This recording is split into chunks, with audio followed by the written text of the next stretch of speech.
خوشیاں منائے، تیرا حق ہے۔ بیٹا جو پیدا ہوا اس سے پوچھو جن کی اولاد ہی نہیں ہے۔ 4 بھائی آتے میرے پاس کہتے ہم خود 4 ہیں، ہم میں سے کسی کے پاس اولاد نہیں، اب اتنی دعا کر دیں کہ رب ہم میں کسی کو ایک بیٹی دے دے، ہم رب سے راضی۔ بیٹا نعمت ملے تو خوشی حق ہے، لیکن شریعت کے اصول ہے خوشی کیسے منانی ہے۔ اس کا نام اسلامی رکھنا ہے، اس کے بال کاٹنے ہیں، چاندی صدقہ کرنا ہے، 7 دن کے اندر 2 بکرے ذبح کرو، یہ خوشی ہے۔ رشتہ داروں کو بلاؤ کہ دیکھو رب نے کرم کیا، مجھے بیٹا عطا کر دیا۔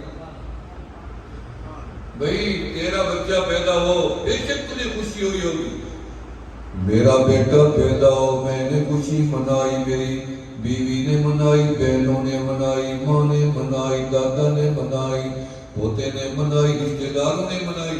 2 گلیاں گزر جاؤ، تیسری گلی والوں کو پتہ نہیں ہے کہ اس گلی میں رات کتنی بچے پیدا ہوئے، یہ اکیلا بچہ ہے، پیدا تو مکہ میں ہوئے، خوشیاں عرش اولا تک منائی ہوئی۔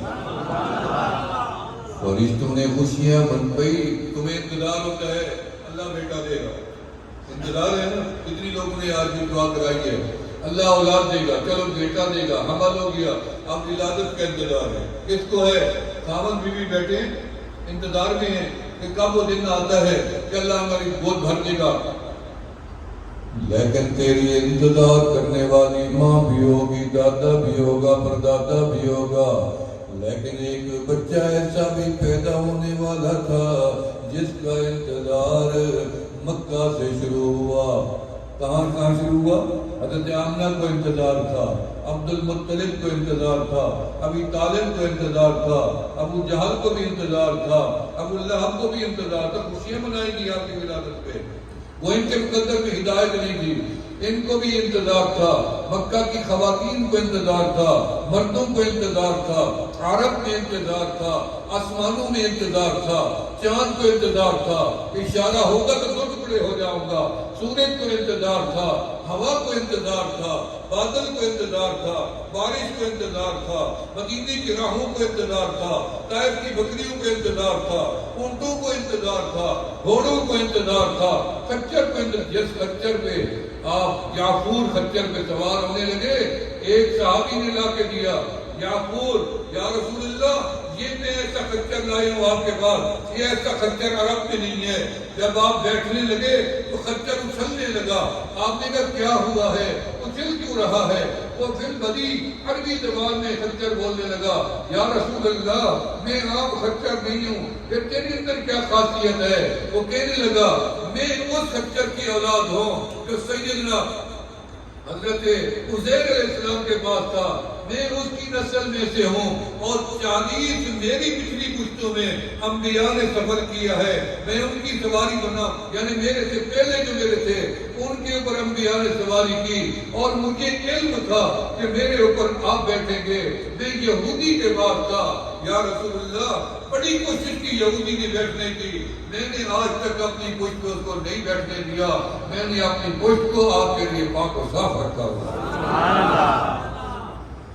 فرمایا خچر کو انتظار تھا، مدینے کو انتظار تھا، کعبے کو انتظار تھا، اس رفرف کو انتظار تھا، جبرائیل کو انتظار تھا، میکائیل کو، اسرافیل کو، اسرائیل کو انتظار تھا، 7 آسمانوں کو انتظار تھا، سمندر کو، دریا کو، مچھلیوں کو، پرندوں کو انتظار تھا۔ گھڑیاں ختم ہوئی، انتظار کی محبوب خدا 12 ربیع الاول، صبح صادق کی گھڑی ہے، محبوب کو جہاں دنیا میں آ رہے ہیں، جبرائیل آگے کہتے ہیں مکہ مہک رہا ہے، خوشبوؤں سے مہک رہا ہے مکہ، چمک رہا ہے مکہ، نور ہی نور بھر گیا مکہ کے اندر، وادیاں روشن ہو گئی، مکہ کے اندر بیت المقدس کے محلات دیکھے گئے، اتنی روشنی آئی، پوری دنیا کے بت قدوں میں بت منہ کے بل گرا دیے گئے، کعبے کو پاک کیا، کعبہ بت گرے پڑے ہوئے، اللہ نے فرمایا آج میرا محبوب آ رہا ہے، کعبے کو آباد کرنے والا، شرک و بدعت کو مٹانے والا اور عدل و انصاف لانے والا، ظلم کی تاریک راتوں کا صفایا کرنے والا میرا محبوب پیدا ہوئے۔ عجیب منظر ہے، بت گرے پڑے ہیں، ستارے کعبے کے اوپر جھکے ٹھہرے ہیں، ایک رائے دیکھا، تورات کو کھولا اور سوچا کہ دیکھوں کس گھر میں بچہ پیدا ہوا۔ پتہ چلا کہ رات 6 بچے پیدا ہوئے، ایک کا نام بھی محمد، دوسرے کا نام بھی محمد، تیسرے کا نام بھی محمد، چوتھے کا محمد، پانچویں کا محمد، چھٹے کا محمد، ساتویں کا بھی محمد۔ حیران ہوئے کہ ان ساتوں نے نام محمد کیسے رکھ دیا؟ رکھنا تو ایک کا تھا، ان 6 کو کیسے پتہ چلا؟ کیونکہ آپ سے پہلے کبھی نام محمد دنیا میں نہ آیا تھا، نہ کسی نے رکھا۔ اللہ نے یہ نام لوگوں سے مخفی رکھا اور ان کے محب کیے رکھا۔ تورات میں تذکرے ضرور تھے لیکن نام محمد نہیں لکھا ہوا تھا۔ آمنہ کے لال کا تذکرہ ضرور تھا، نبی آخر زمان کے یاروں کا تذکرہ بھی ضرور تھا۔ لیکن جب مکہ کے تاجر شام میں گئے، ان سے ایک راہب نے پوچھا، 300 سال کی عمر تھی، کہاں سے آئے ہو؟ انہوں نے کہا مکہ سے آئے ہیں۔ اچھا یہ بتاؤ کیا مکہ میں نبوت کا اعلان ہو گیا؟ انہوں نے کہا تجھے کیسے پتہ چلا ہے؟ اس نے کہا عام فیل ہے، ابرہ شکست کھا گیا۔ تورات انجیل میں لکھا ہے یہی زمانہ ہے نبی آخر زمان کی ولادت کا۔ کیا مکہ میں کسی نے اعلان کیا؟ انہوں نے کہا جب ہم نکلے تھے تب تو کسی نے اعلان نہیں کیا۔ اچھا تم بتاؤ تو صحیح اس نبی کا نام کیا ہوگا؟ انہوں نے کہا مجھے کئی دنوں سے خواب میں اشارہ ہوتا ہے جو نبی آخر زمان ہوں گے ان کا نام جو دنیا میں چلے گا، آسمانوں پہ احمد ہے، زمینوں پہ ان کا نام محمد ہے۔ یہ اس راہب نے پہلی دفعہ رات ادھر سیدہ آمنہ نے کھولا اور ادھر نے اس راہب نے۔ جب یہ 6 بندے آئے پھر انہوں نے پورے مکہ میں انکوائری کی کہ کسی گھر میں بچہ پیدا ہوا ہو، نام محمد رکھا گیا ہو، کسی میں نہیں تھا۔ اللہ نے ان سب کو بیٹے دیے، کیونکہ ایک ضعیف حدیث ہے کہ جس دن آپ پیدا ہوئے اس دن سے لے کے اگلے سال اسی دن تک اللہ نے کسی ماں کو بیٹی نہیں دی، سب کو بیٹے دیے رکھے۔ لیکن اس رات تو خیر بیٹے پیدا ہی ہوئے ہیں، یہ 6 بیٹے انہوں نے محمد رکھ دیا تاکہ ہو سکتا ہے ہمارا بچہ بڑا ہو کے نبوت کا اعلان کر دے، شہادت ہمیں مل جائے گی، بشارت مل چکی ہے۔ لیکن تاریخ گواہ ہے، دنیا گواہ ہے کہ وہ 6 بچے بھی بڑے ہوئے، بڑا کوئی نہیں ہے، ان میں سے کسی نے نبوت کا اعلان نہیں کیا۔